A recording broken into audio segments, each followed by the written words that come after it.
بسم اللہ الرحمن الرحیم۔ اللہ تعالیٰ نے ایک مرتبہ حضرت سلیمان علیہ السلام کو وحی فرمائی کہ سمندر کے کنارے جائیں اور قدرت ربی، قدرت الہیہ کا تماشا دیکھیں۔ حضرت سلیمان علیہ السلام اپنے ساتھیوں کو ساتھ لے کر تشریف لے گئے، مگر انہیں کوئی ایسی چیز نظر نہیں آئی۔ آپ علیہ السلام نے ایک جن کو حکم دیا کہ سمندر کا غوطہ لگا کر اندر کی خبر لو کہ سمندر کے اندر کیا ماجرا ہے۔ بڑے جن نے غوطہ لگایا مگر کچھ نہ پایا اور واپس آ کر عرض کی، حضرت سمندر کی تہ میں چلا گیا لیکن تہ تک میں نہیں پہنچ سکا اور میں نے کچھ بھی نہیں پایا۔ حضرت سلیمان علیہ السلام نے اس سے بھی بڑے جن کو حکم دیا کہ وہ غوطہ لگائے، مگر وہ جن بھی ناکام ہو کر واپس آیا، حالانکہ یہ والا جن پہلے جن سے زیادہ گہرائی میں گیا تھا۔ چنانچہ پھر حضرت سلیمان علیہ السلام نے آصف بن برخیہ کو سمندر میں اترنے کا حکم دیا۔ انہوں نے تھوڑی دیر میں ایک سفید کافوری قبہ لا کر حضرت سلیمان علیہ السلام کی خدمت میں حاضر کیا، جس قبے میں 4 دروازے تھے۔ ایک دروازہ موتی کا بنا ہوا تھا، دوسرا دروازہ یاقوت کا بنا ہوا تھا، تیسرا دروازہ ہیرے کا بنا ہوا تھا اور چوتھا دروازہ زمرد کا بنا ہوا تھا، اور چاروں دروازے کھلے ہونے کے باوجود قبے کے اندر ایک پانی کا قطرہ بھی نہیں داخل ہوا تھا، حالانکہ قبہ سمندر کی تہ میں تھا۔ حضرت سلیمان علیہ السلام نے دیکھا اور اس کے اندر ایک خوبصورت نوجوان صاف ستھرے کپڑے پہنے ہوئے نماز میں مشغول ہے۔ آپ علیہ السلام نے قبے کے اندر تشریف لے گئے اور اس نوجوان کو سلام کیا اور پوچھا کہ تم سمندر کی تہ میں کیسے پہنچے ہو؟ اس نوجوان نے جواب دیا کہ اے اللہ کے نبی، میرے ماں باپ معذور تھے اور میری ماں نابینا تھی۔ میں نے ان دونوں کی 70 سال تک خدمت کی۔ میری ماں کا جب انتقال ہونے لگا تو میری ماں نے دعا کی، اے اللہ اپنی اطاعت میں میرے بیٹے کی عمر لمبی فرما۔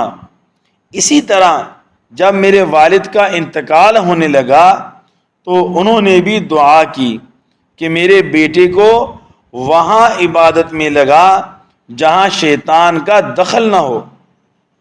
میں اپنے والد کو دفن کر کے اس ساحل پر آیا تو مجھے یہ قبہ نظر آیا۔ میں اس کی خوبصورتی کا نظارہ کرنے کے لیے اس میں داخل ہوا۔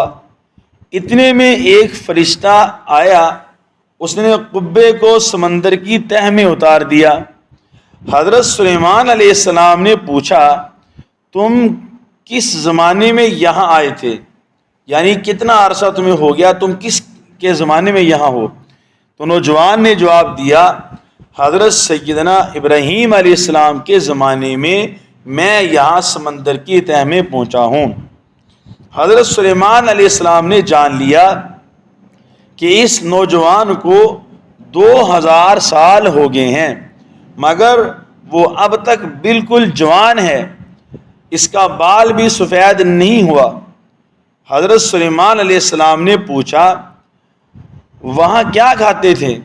نوجوان نے عرض کیا، اے اللہ کے نبی، ایک سبز پرندہ روزانہ اپنی چونچ میں ایک زرد چیز لے کر آتا ہے، میں اسے کھا لیتا ہوں، میں دنیا کی تمام نعمتوں کا لطف حاصل کرتا ہوں، اس کے بعد میری بھوک بھی ختم ہو جاتی ہے اور میری پیاس بھی ختم ہو جاتی ہے۔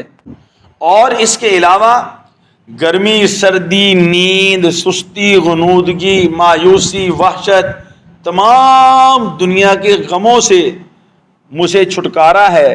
یہ ساری چیزیں مجھ سے دور رہتی ہیں، مجھے کسی چیز کا غم یہاں پر نہیں ہے، نہ کوئی چیز یہاں پر مجھے ستاتی ہے۔ حضرت سلیمان علیہ السلام نے فرمایا اب تم ہمارے ساتھ بیٹھنا چاہتے ہو یا پھر تمہیں تمہاری جگہ پہنچا دوں؟ نوجوان نے جواب میں عرض کیا حضور مجھے میری ہی جگہ پہنچا دیں۔ حضرت سلیمان علیہ السلام نے آصف بن برخیہ کو حکم فرمایا۔ آصف بن برخیہ نے وہ والا قبہ واپس سمندر کی تہ میں پہنچا دیا۔ اس کے بعد حضرت سلیمان علیہ السلام نے لوگوں کو مخاطب کیا، اے لوگو اللہ تعالیٰ تم پر رحم کرے، دیکھو والدین کی دعا کتنی مقبول ہوتی ہے، لہٰذا والدین کی نافرمانی نہ کرو۔ تو ہمارے لیے یہی سبق ہے کہ ہمیں والدین کی نافرمانی نہیں کرنی چاہیے۔ اللہ پاک نے جن کو والدین کی دولت سے نوازا ہے ان کو والدین کی خدمت کرنی چاہیے، والدین سے دعائیں لینی چاہیے، کیونکہ والدین کی دعائیں واحد وہ چیز ہے جو اللہ تعالیٰ کی عرش کو ہلا دیتی ہیں۔ لیکن ہمارے نوجوان نسل بدقسمتی سے اس خدمت سے محروم ہے۔ تو خدا را تمام دوست، تمام احباب اس بات کی طرف متوجہ ہو جائیں اور اپنے دوستوں کو متوجہ کریں، یہ واقعہ سنائیں کہ دیکھیں جو والدین کی دعا ہے اللہ پاک کے عرش کو ہلا دیتی ہے، اور اللہ پاک والدین کی دعائیں قبول کرتا ہے۔ والدین کی دعا انسان کو جوان بنا دیتی ہے، والدین کی دعا بچے کی عمر میں اضافہ کر دیتی ہے، والدین کی دعا انسان کی ترقی کا ذریعہ ہے، والدین کی دعا انسان کی کامیابی کا ذریعہ ہے، والدین کی دعا انسان کے رزق میں برکت کا ذریعہ ہے۔ جو انسان یہ چاہتا ہے، جو شخص یہ چاہتا ہے، جو نوجوان یہ چاہتا ہے کہ میری روزی میں برکت ہو جائے، میرے رزق میں برکت ہو جائے، تو اس کو چاہیے کہ والدین کی خدمت کرے۔ والدین کی خدمت وہ واحد چیز ہے، وہ واحد نیکی ہے، وہ واحد خدمت ہے جس کو اللہ پاک انتہائی درجے پہ قبول فرماتے ہیں۔ تو والدین جس کے لیے دعا کر دیں تو وہ بندہ دنیا کے اندر بھی کامیاب ہو جاتا ہے اور آخرت میں بھی کامیاب ہو جاتا ہے۔ اس لیے گزارش یہ ہے کہ اللہ پاک نے جن کو والدین کی دولت دی ہے، یا والد صاحب زندہ ہیں یا والدہ زندہ ہیں یا دونوں زندہ ہیں، تو ان کی خدمت کریں، ان سے دعائیں لے لیں، اور جن کے والدین فوت ہو چکے ہیں وہ ان کے لیے دعا اور استغفار کریں۔